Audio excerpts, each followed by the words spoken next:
Hello, I would like to introduce myself. I am the Paradise Unicorn Priestess, and for some time now I have made a promise to myself to stay out of politics and world events in general. I know that that is controversial for those on a spiritual path.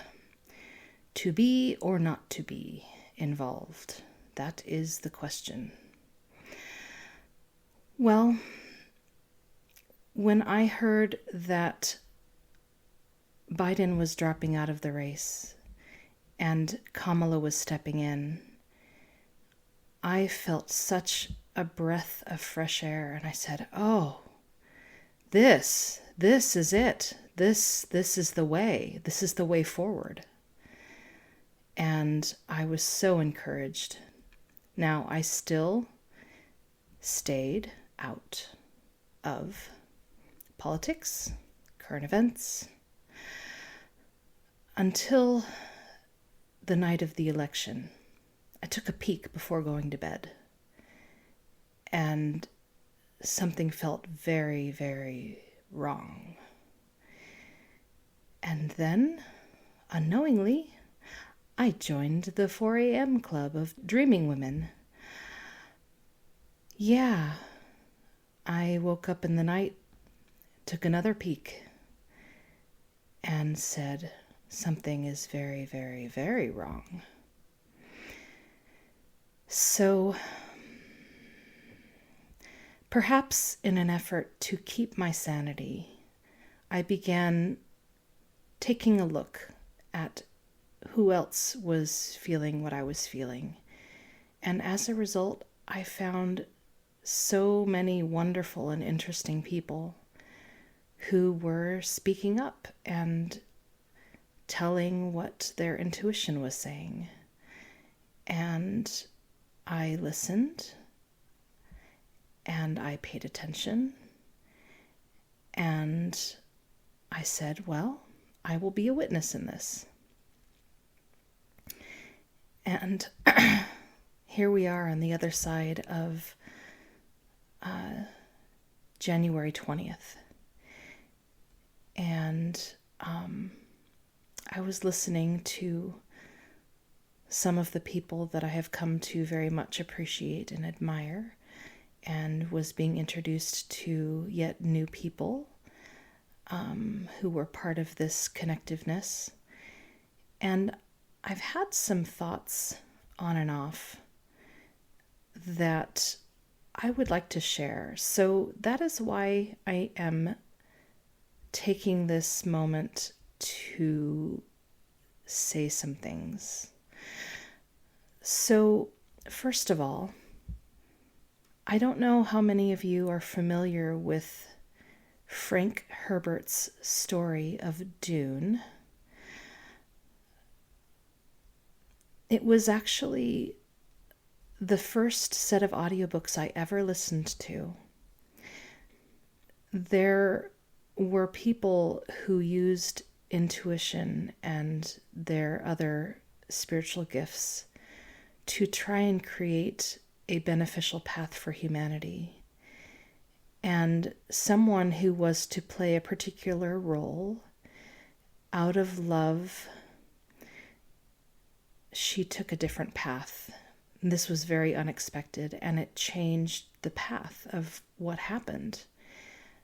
In a way, it accelerated it, but it was no longer the same shape as what generations of intuitive women had been working towards. And the result of this was a very powerful leader who was, in effect, immortal and could see all future possibilities. And his rule had become tyrannical, and under his rule, humanity across the universe had stagnated. And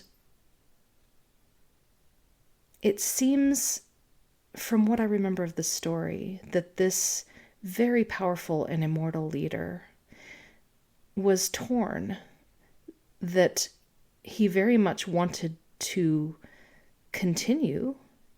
He didn't want to die, but part of him did want to die, because part of him realized that that was the only way that humanity could launch forward. And in fact, with his abilities, he could see that after thousands of years of rule, if he were taken down and killed, humanity would flourish and take the golden path, the one path that he saw that was really beautiful for humanity.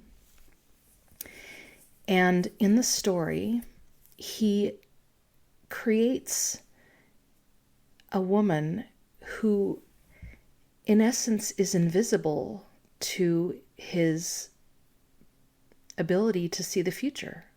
She doesn't show up.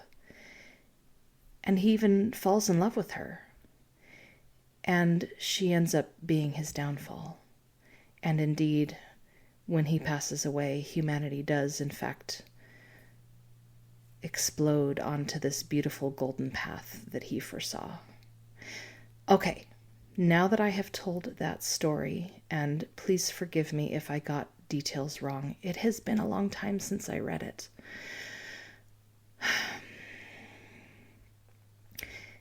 There's something that I haven't heard very many people talking about, and that is that there is a certain nation that has always been open to the woo, has always been open to spiritual gifts, psychic abilities, and in fact, it is my understanding that the only reason why the United States decided to create a program where they employed the abilities of people who had these gifts is because they had very strong evidence that their enemy was using those gifts against them in espionage and were having shocking and inexplicable success.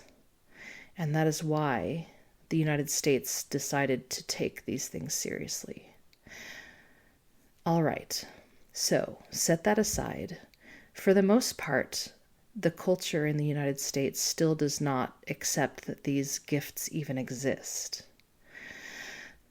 Imagine, if you will, a puppet master here on our planet Earth who has been playing the long con, the long game, and has been from the beginning employing those like an army of people who have these gifts, who can see the possible futures, and has employed the best of the best, the most accurate. And this person is ruthless and power-hungry and paranoid.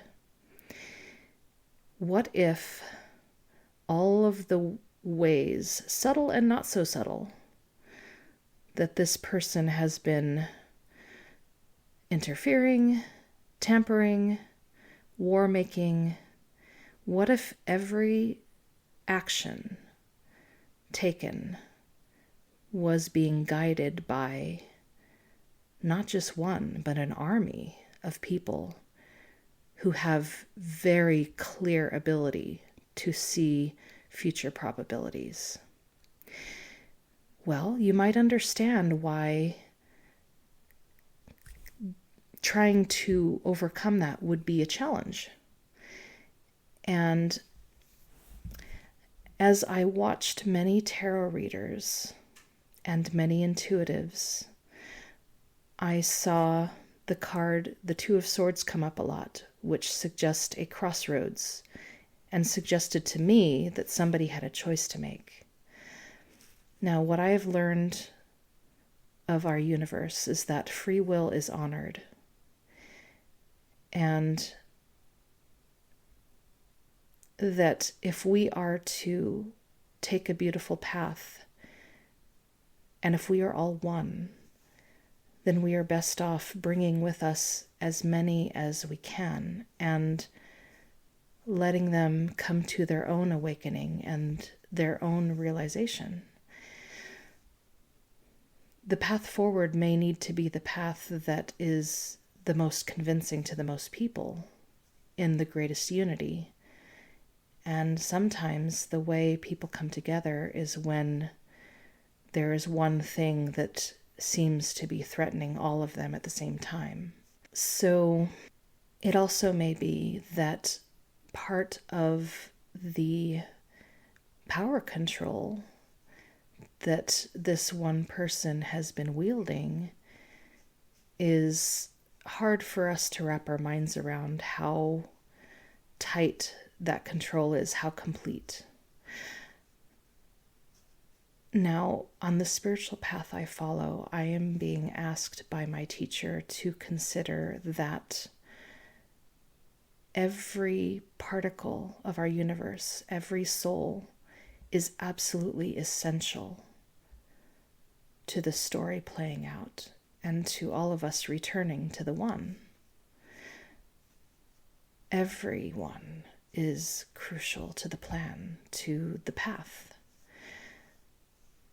And the thought occurred to me, what if the person who appeared to take the oath of office yesterday has been more and more deeply enslaved and just wants out? What if they are cooperating and playing a part to try and catch an even bigger fish?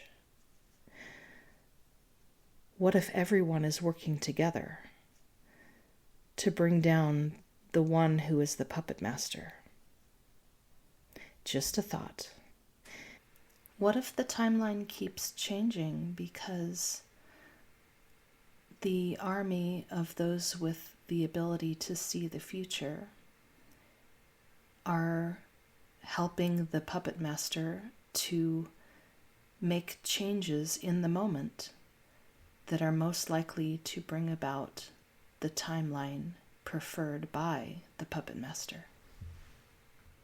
Could that account for what we are seeing with so many people looking into the future, seeing it be a certain way, and then, surprise, surprise, it doesn't turn out that way because it keeps changing? What if we are in the midst of timeline wars? Could that account for what we're seeing? I just want to put that out there for your consideration as you consider all the possibilities, all the intuitive messages that everyone has been getting, all of the guidance. Everyone has their free will. It may be that a lot of people who seem to be in power are actually very tightly enslaved and are utterly terrified of the power that is wielded over them. We don't really know, do we? There's something else I would like you to consider. I live out in the countryside and am surrounded by a lot of people who are good, wholesome people who spend a lot of time outdoors working on the land. And there's a wholesomeness in being outdoors working on the land. And they are also very religious and have strong and vibrant community in those religious circles where people truly care for each other and know each other. And these people love the one who took the oath of office. Could it be that their goodness, their unity, their trust in the universe that comes in the form of the predominant religion, their prayers, their love has been the reason why a certain someone seems to always escape what you and I think of as justice. What if, as long as that is the case, this person will be upheld? That is very powerful. What if the necessary path forward is that trust and love being placed where it is, being altered by the course of events? Perhaps these people might have a change of heart because of how things play out. So that is another thing to consider. And look at how these events have brought people together, like you and I, dear listener. Is there another kind of unity forming that has a power of its own? I think in the end we're going to need to find a way to bridge the gap between these two different unities and knit together a great whole, a great unity built out of love. May the timeline that we are on find that future. That is my hope and prayer. May it be so. It is my honor to be part of the Dreaming Women and the 4 a.m. Club. I stand with you in solidarity. Perhaps you'll hear from me again. Until then, bye.